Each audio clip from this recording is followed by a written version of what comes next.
What drives someone to murder? Is it walking in on your best friend and your girlfriend going at it? Is it them making fun of your penis while you're there? Is it finding out that they are your brother and your sister? Can anyone murder? Can I murder? Tonight, we find out all of this and more on Murder, It's Real.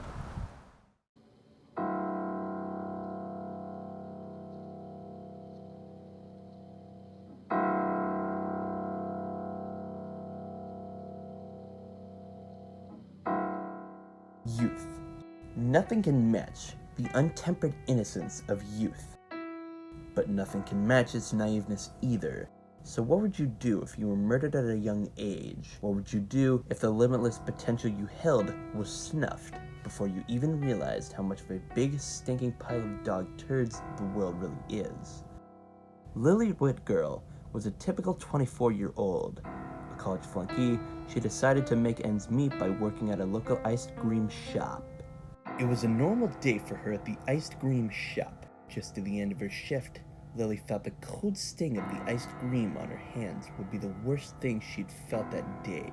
She was wrong. That would end up being a knife. And that's the night she'll never forget, because she was stabbed with that knife.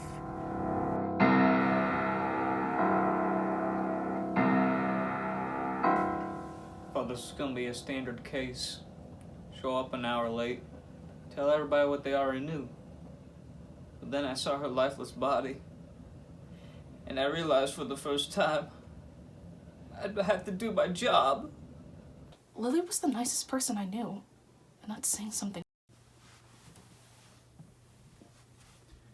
I couldn't believe it when I heard the news. Lily was the only thing I cared about, and it felt like the world stopped when I got the call that she died. That was Lily's boyfriend of 3 years, Alfred Donnings, a man who spent all of his waking hours caring for Lily when she was sick, tending to her wounds when she was hurt, and laughing at her jokes. Easily one of the most caring people in her life. And potential murderer. But how could that be? Surely Alfred would never tamper with the sweet, soft softness of Lily's beauty. However, I would ask you to reconsider, keep your mind open, and always be cautious of who you're talking to. Describe the state Lily was in when you found her. Admitted to the Union in 1787. It's right next to a great lake. You'd be playing the old pigskin with the Eagles and the Steelers. Go Steelers? Go Steelers. Now describe the condition she was in. It was horrible. She had a face like she'd seen a ghost or a stalker. Was there anything around her? Anything telling at the scene of this gruesome and grisly crime? There wasn't much out of the ordinary, except for one thing. There was these weird little scribbles. I tried translating it, looking for gang signs that resemble it. We've had to hire a British private investigator, George Sussex. So far, we've got nothing. Do you think this could be a message of some kind? It could be, but that would mean the killer's operating at a completely different level of intelligence than we originally thought. Could it have been someone close to her? Someone who loved her? Currently, we don't have any hard evidence, but killers aren't usually random people in victims' lives. So you're saying it could have been Alfred? Almost certainly not. I known Alfred on the force for years. He wouldn't even hurt a fly. Are you suggesting that it was likely him? No. Despite the pigs not helping, I pushed to have the truth be unveiled, to finally show this horrible monster for who or what he truly is. So I decided to ask Lily's best friend, Sally Walnut, what Alfred was like before Lily's face kissed the pavement. Do you remember Lily acting strange in any way before she was murdered? I do. Lily was usually so positive. Always joking around, you know?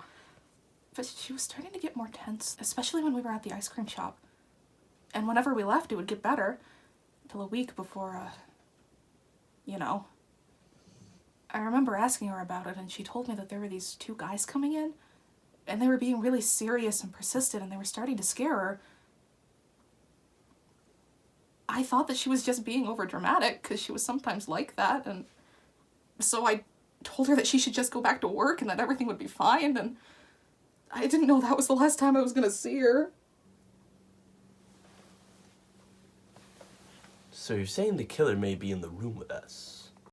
What? I remember you mentioning a strange man of some sort. What if I were to tell you that this was no average creepazoid? That this monster would not only follow Lily home, but would actually convince her that she wanted to do the same to him. What are you talking about? Have you heard of a man named Alfred?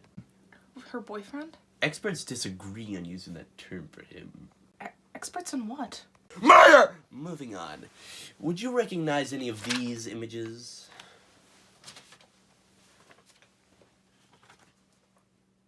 Texts between her and Alfred? Is that so? That explains some of these squiggles here. Do you mean writing? Yeah, of course, that stuff. Moving on. Donald, do you know how to read?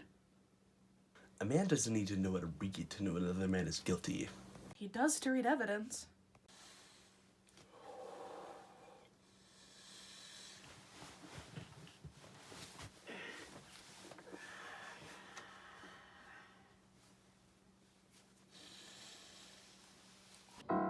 So many questions. Why won't anyone finally admit Alfred is guilty? What would drive someone so mad that they would kill another one of God's children?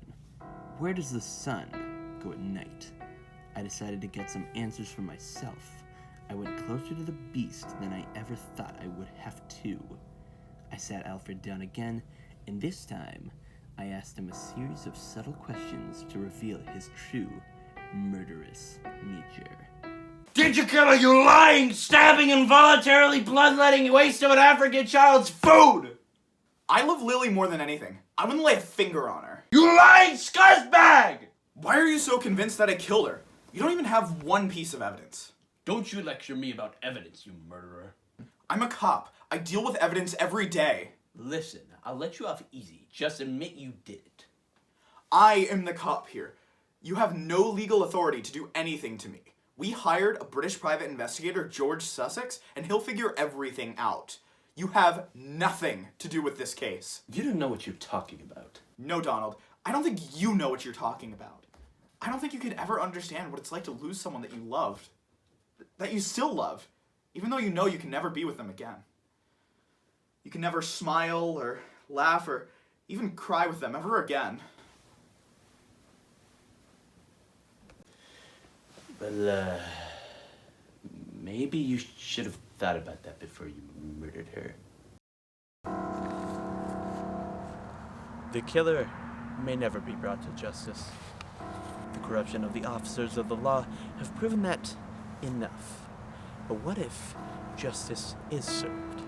The British private investigator, George Sussex, who asked that we censor his name, has uncovered new information and related to the police, who are recording the location of this bloodthirsty killer as we speak. This is Officer Alfred reporting from the scene of the killer. Officer William, are you ready? As I'll ever be. British private investigator George Sussex, are you ready? Well, bloody says I am. All right, Lily, it's gonna be okay soon. Freeze! We have a warrant for the arrest of Donald McRonald. Officers, this must be some sort of mistake. I'm an innocent man. Not according to these photos our British private investigator George Sussex took of you at the scene of the crime while it happened. You're going away for a long time, pal. We're gonna send you to bloody Australia, yeah?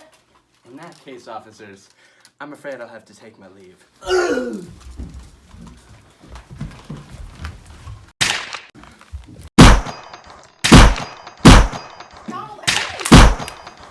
Oh my God, Sally, no!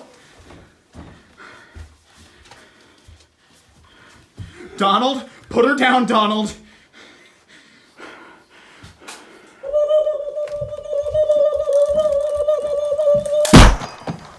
Oh God, I killed an innocent girl! What have No, Jules, already!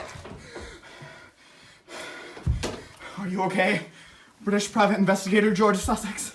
I had a better time fighting the bloody Zulus!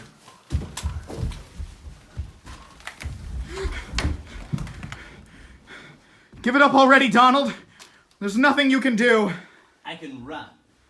No, you can't. We've already called in reinforcements. No, you haven't.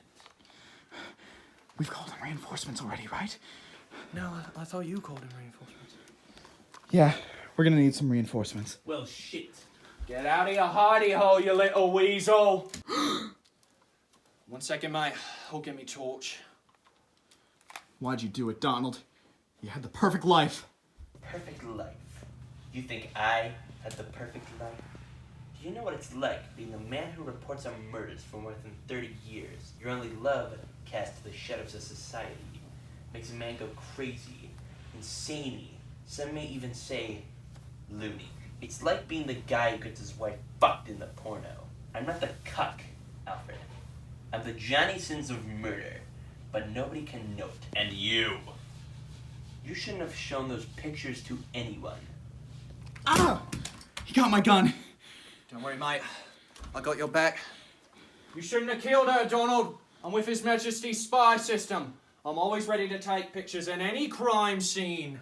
Wait, you had those photos before? Why didn't you show anyone? You didn't know me before. Oh. Ah! British private investigator George Sussex. Are you okay? Is that you? Your Majesty? No! This all could have been avoided. What? All of this could have been avoided if you didn't murder sweet, supple, beautiful Lily. What are you talking about?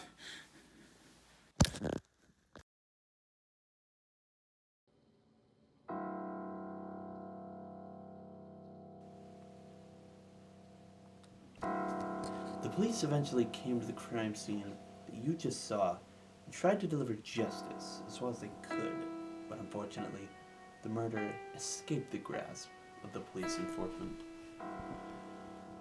Alfred, the officer who recorded the footage, no doubt was the one who cut a suspicious amount of the footage that you were supposed to see, where he no doubt killed all of those innocent people and himself.